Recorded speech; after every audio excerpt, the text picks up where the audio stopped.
south of China, on the outskirts of Shenzhen, a bustling modern city some call China's Silicon Valley, lies the sprawling campus and headquarters of Huawei.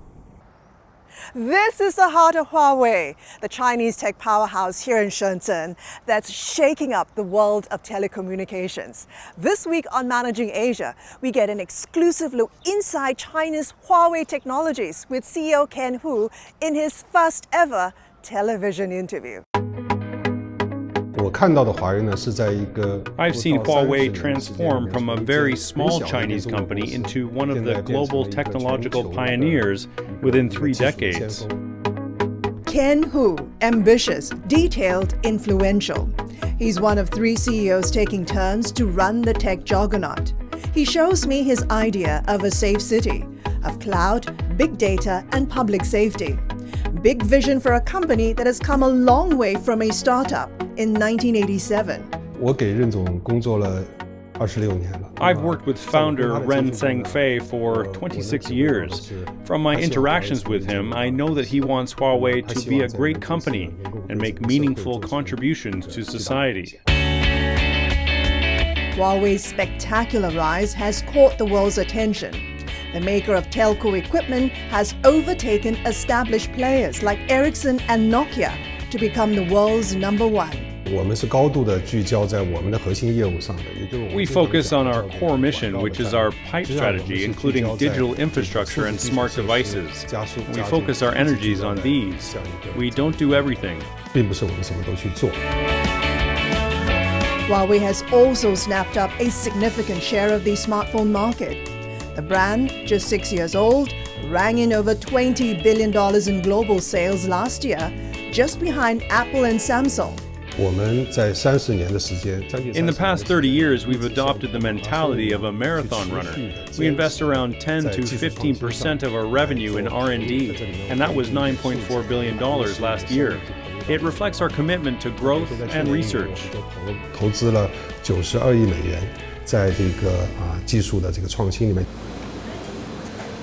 Huawei's massive empire has a workforce of 170,000, 80,000 of whom are in research and development.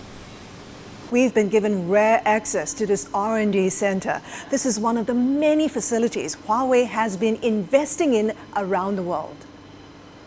Here, they test everything from sound and radio frequencies for phones to telecom network hardware.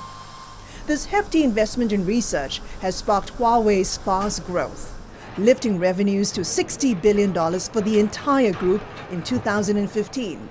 The other factor, some say, is its competitive pricing. You're giving traditional networking equipment makers like Ericsson and Nokia a run for their money. To what extent is the company sacrificing margins just to win market share?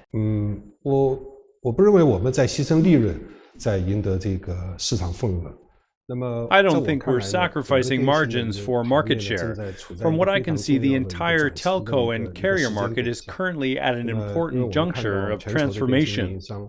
Within the telecoms business, we see that over the years, it's profited from a population boom, which has led to an increase in data flow. Increasingly, the focus is shifting to content and value creation for customers. We've seen the telco business model transform from being investment-driven to value-driven.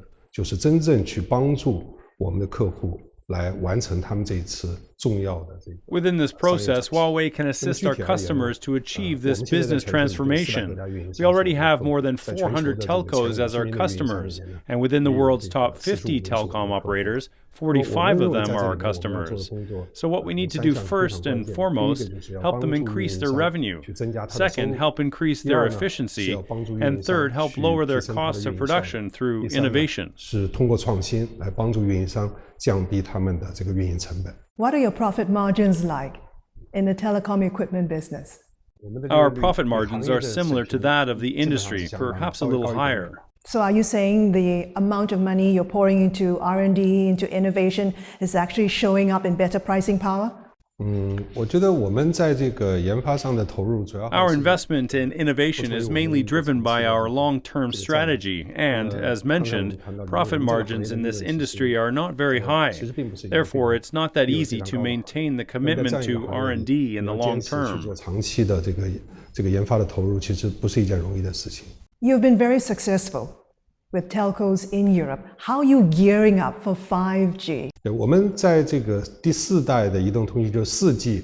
When 4G rolled out in 2009, we'd already started to develop 5G technology, and so we are one of the earliest companies to invest in 5G.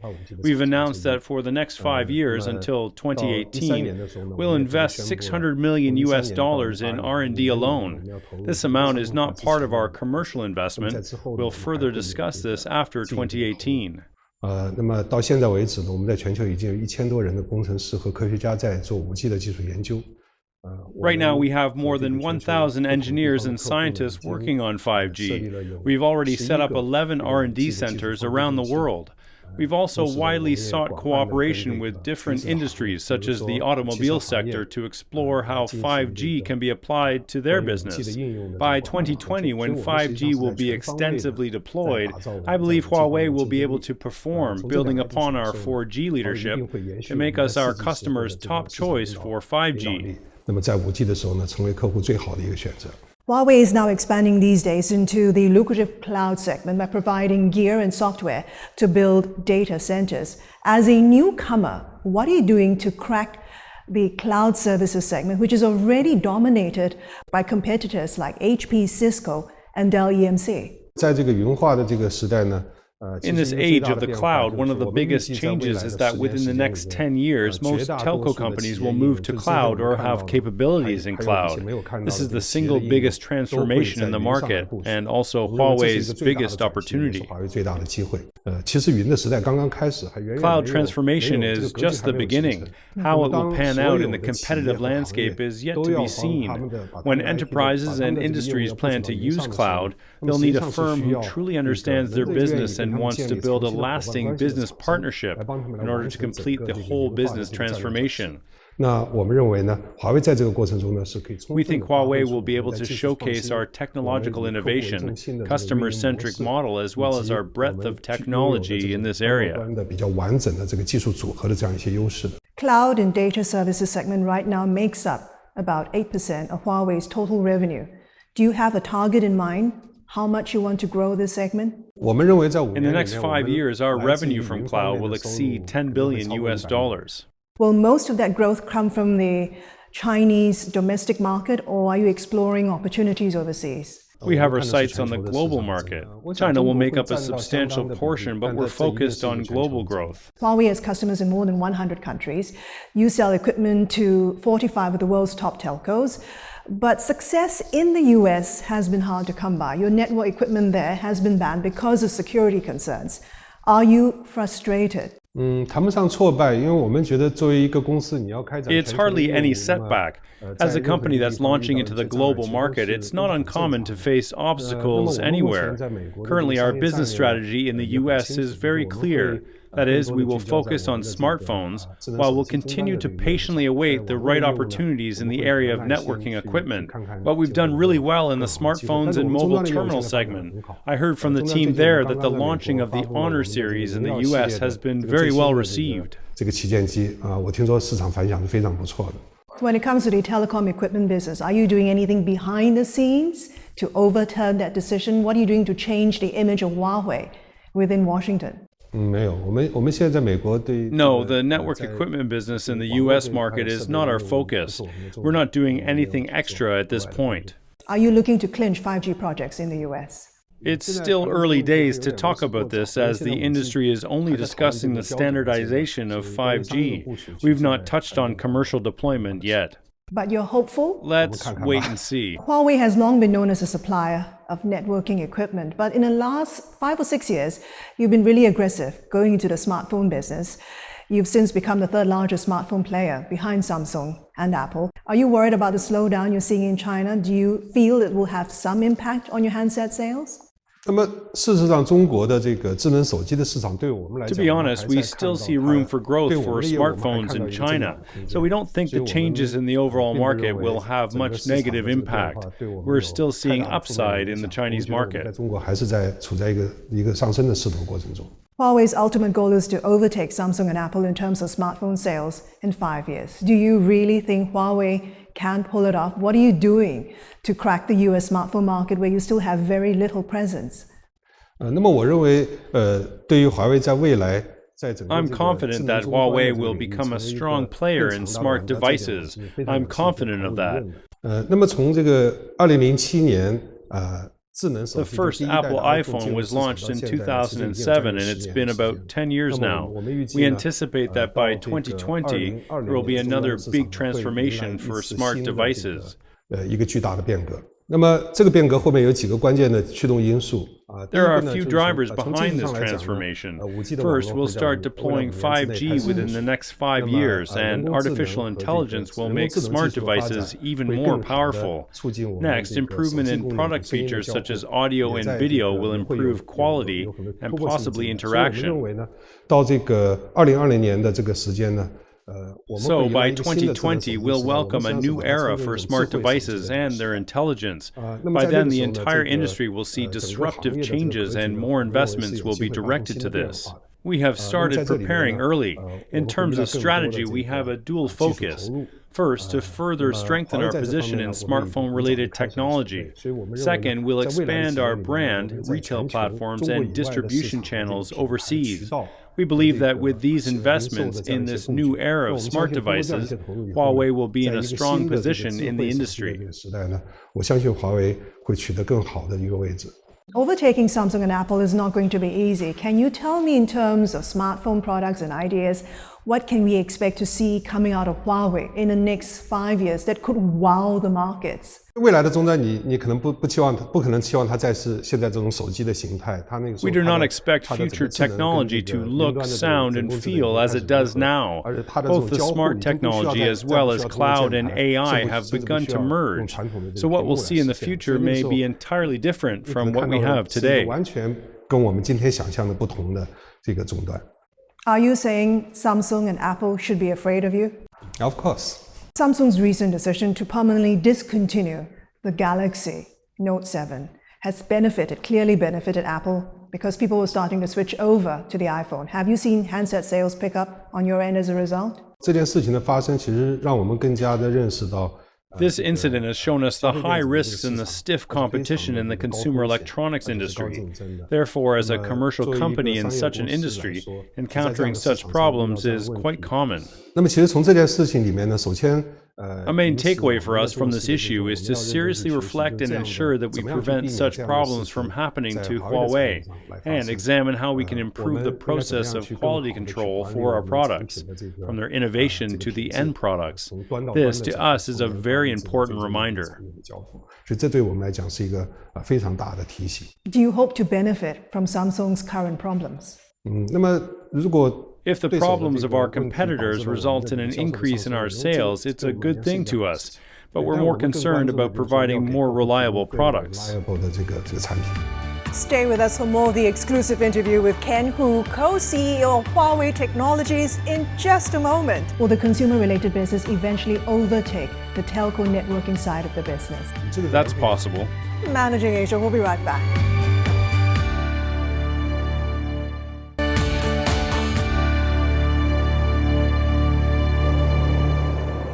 This is lunch hour at Huawei, where thousands congregate. This is just one of 10 canteens on its 500-acre campus in Shenzhen, where 40,000 employees work to keep China's tech giant running. Huawei says these are the people who own the company, not the state.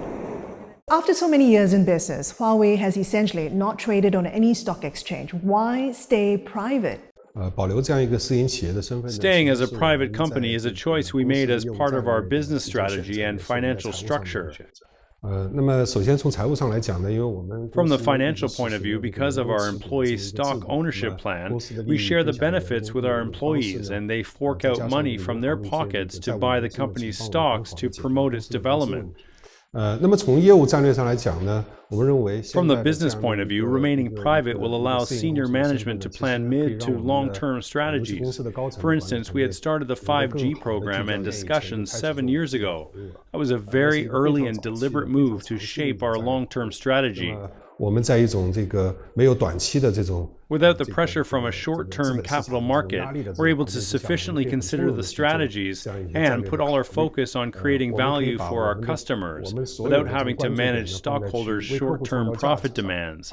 Yet, interestingly, all our stockholders are our employees, and so in the end, our stockholders actually receive very good returns. 股东其实获得了非常好的回报。 So no plans to ever take the company public? No plans for now, but we can't say forever, perhaps 100 years later. Last year, according to figures, Huawei pulled in total revenues of $60 billion. How do you hope to do this year? How profitable do you hope to be? 我们今年的这个收入呢，我们期望 This year, we hope to achieve $80 billion in revenue, and as for profit margins, we hope they'll be at a similar level to last year. The bulk of the revenue, about 60%, comes from the telco networking side. The rest comes from the consumer-related side, like handphones and handsets and smartphones. As you get more aggressive in data center-related sales, as you get more aggressive in smartphones, will it change this revenue breakdown? 会发生变化的。我们预计呢，到 The revenue structure will likely be different in the future. We estimate that by 2020, our overall revenue will reach $150 billion, and of this, $80 billion will be from infrastructure and enterprises. The other $70 billion will come from the consumer business. 那么相比起我们这个15年的数据呢，那么意味着 As compared to 2015 revenues, we'll see at least double our infrastructure business in the next 5 years. But for smart devices, we'll be expecting a bigger increase of about 3.5 times more compared to the end of 2015. 时候呢，相当于它的3.5倍。 Will the consumer-related business eventually overtake the telco networking side of the business? That's possible. According to figures last year, about 60% of your total revenue is now generated outside of China. Are you concerned about the volatility and uncertainty you're seeing in the global markets? What's your outlook? 对，现在全球市场的这个总的一个感觉呢，就是全球的经济呢， The outlook on the global economy is indeed facing very strong uncertainties. It's still in a state of recovery after the 2008 global financial crisis.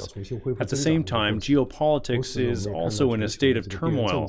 What we see in the global market is that it is filled with many risks, and risk management is certainly a major part of our business strategy. 但另一方面呢，我们也看到了，就是在全球经济目前 On the other hand, there are enormous opportunities in the market as well. As we know, after the 2008 crisis, all the countries in the world, whether developed or less developed, emphasized technological innovation to boost economic 恢 recovery. 复经济的增长。那么毫无疑问，在这个过程中，这个 ICT 的技术 Without a doubt, ICT will play a very important role in driving the recovery and the reboot of the global economy. 所承担的这个角色，恰恰就是华为的这个大的机会。 Are you watching the US elections closely? 我经常看到这个 I often read the reports from the media. Do you think that's a concern for global markets? Our share of business in the US is too small. It's hard to tell the impact of the elections. Stay with us up next. As I started from the bottom up, I would pay more attention to the details, and because of this, my coworkers may find me a little strict. Do you ever worry the company gets too big, too complicated? 当然 Of course. Managing agent will be right back.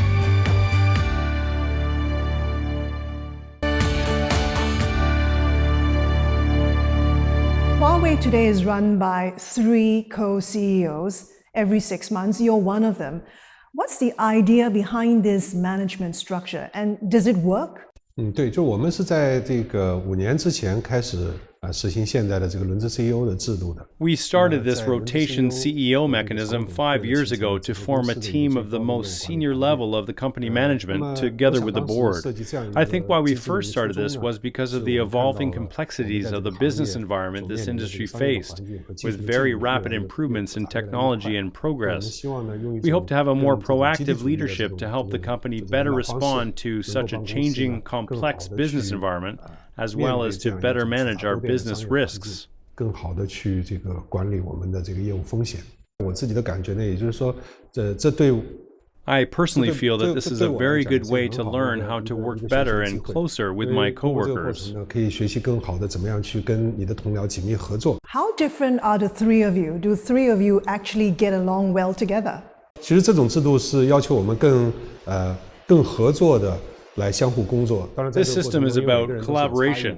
每个人 While 也有自己 everyone 的 has 这 their 个专长。 differences 所以我 and 觉得在这 personal 个过程中，其 opinions 实它 as 是一个 well 很 as 好的机会 strengths, 让我们学 I 习 think this is a 怎 good 么样 way 去 to 欣 help 赏 us 别人的长 appreciate 处 the 怎 strengths 么样 of 去 others 这个 and to 进行 focus 适 on the 当的妥 collective 协 goal to 怎么样 drive 去 the 关注共 business 同的目标 forward and 来把业 scale 务向 greater 前推 heights. 进。那么 Looking 从 at the 现在 company 整个公 now, 司 I 运营的 think the 这个结果来 rotation 看，我觉得应 mechanism 该 can 证 be 明这个 considered a 这个制度是 success. 成功的。 But ultimately, founder Ren Zhengfei is still in charge, correct? 任总他其实现在把这个公司运营方面的 Chairman Ren has increasingly delegated his duties to our team, and he has more time to focus on the long-term business strategies, as well as the bigger problems. And this is also very important to the 这 company. 个对公司来讲也是非常重要的。 What sort of working relationship do you have with Mr. Ren Zhengfei, your boss? 对我们的工作关系是很自然的，因为他是我的老板。 Our professional 20年 relationship 之前 is a 从学 very 校毕业的 natural 时候就 one. 开始 He's my 为他 boss, and 工 I've been 作。 working for him since I 我感觉 graduated 我 from 们 school 在工作 26中 years 是一 ago. 种非 I 常 feel that our 密 working 切的 relationship is 这个 built 基础 on a 上 strong 我可以向 foundation. 我可以向 I 他 can 们 ask 任 him 何的 questions 这 as 个 well as receive his help and guidance 希望向他 whenever I 请教 need 问 it. 题也可以在这个需要的时候非常及时的能够得到他的这个指引。那么我更多的感觉到就是说Increasingly, I feel that over the past 26 years, Chairman Ren has been a great source of spiritual guidance and a source of strength for the company. 指引和力量。 You joined the company way back in 1990 when it was just a startup. You're basically from the telco side of the business, you worked your way up the ranks. How would you describe your leadership and your management style? 那么可以说我个人的这个 Personally, I have grown tremendously. 对，那如果是谈到这个管理的风格呢？ If we were to talk about leadership management style, I feel that I focus more on the big picture, yet at the same time, I'm also observant of the details that will affect our customers as well as business operations. As I started from the bottom up, I would pay more attention to the details, and because of this, my coworkers may find me a little strict. 第二点呢，我觉得我在管理上呢。 Secondly, my management vision is very simple. I don't wish to complicate things. When I'm with my coworkers, I encourage them to always bring any problems to the table, to discuss in an open, transparent way, and to make things clear. As the company and business grow bigger, the management also becomes more complicated. Sometimes I'll feel a little frustrated with such growing pains, but this is a part of growing up for the company. 它的一种这个所谓叫 growing pain。 Do you ever worry the company gets too big, too complicated? 当然 Of course, we don't wish for Huawei to be burdened or blindsided like very large organizations sometimes do. We're working hard to prevent that from happening. You have about 80,000 employees working for you in research and development. How exactly do you go about attracting the best and the brightest to work for you here at Huawei? 其实吸引人才 In terms of attracting the smartest and brightest, I think the best way is through giving them opportunities. By ensuring that the company enjoys steady and positive growth, that's the best way to attract the best minds. We believe that the best of the best are usually seeking out opportunities. 那么第二点呢，我刚才介绍了，就是说我们实际上实行的是 Second, our benefit sharing system in the company also serves as an effective platform. We hope that Huawei will become the place where employees can fulfill their dreams, and on top of that, receive rewards for their work with Huawei. 实现梦想的过程中，能够分享到他们创造的价值。 And finally, in terms of business model, when you look at where Huawei is today, it's in networking, it's in data center related sales, it's in smartphones, wearables. Are you trying to be everything to everyone in the telco space? 从华为的业务战略上来讲呢，第一个我们不准备 From the 做所有的 business 事 strategy 情 point of 我 view, 们 we're 会 not 聚焦 trying 在 to do 我刚才 everything 说 on 的 our own. 这个 Our pipeline primary 这个数字的 focus 这 is 个 on the 做 digital pipeline pipeline. 但另一方面呢， Secondly, 其 the 实我更想 businesses 强 that 调的 Huawei 是 has is 华为 not 的这个业 limited 务呢 to 其实 just 不仅仅是聚焦在电 telecommunications, 信领域 but also the 覆盖到 broader 了 telco 其他 industry 的 as 这 well 个 as other 城市 industry 的行业 verticals 还 and the 覆盖到 consumer 这个消费 segment. 者。那么如果用一句话来 To summarize 这个 Huawei's 华为对 positioning 于 for 未 the 来的这个 future 定 will 位 be 呢 a 我想华 front 为的 runner 定位应该 and an 是 enabler in the evolution of 未来 smart 整 and 个 mobile 社会的 technology 这个 across 信息化和 markets 智能化 and 的 societies. 一个实 At the 质的 same 媒 time, 介 we remain 但同时 focused 呢 on the 我们 digital 又高度的 pipeline. 聚焦在数字的这个管道上。 Still, it's a lot of work. Is that why you need 3 co-CEOs? Indeed, we have many opportunities and challenges, so we need to work as a team. And that was Ken Hu, co-CEO of Huawei Technologies, speaking to us exclusively here in Shenzhen. Hope you've enjoyed the program. Join us again next week for more leadership insights on managing Asia. I'm Christine Tan. Thanks for watching.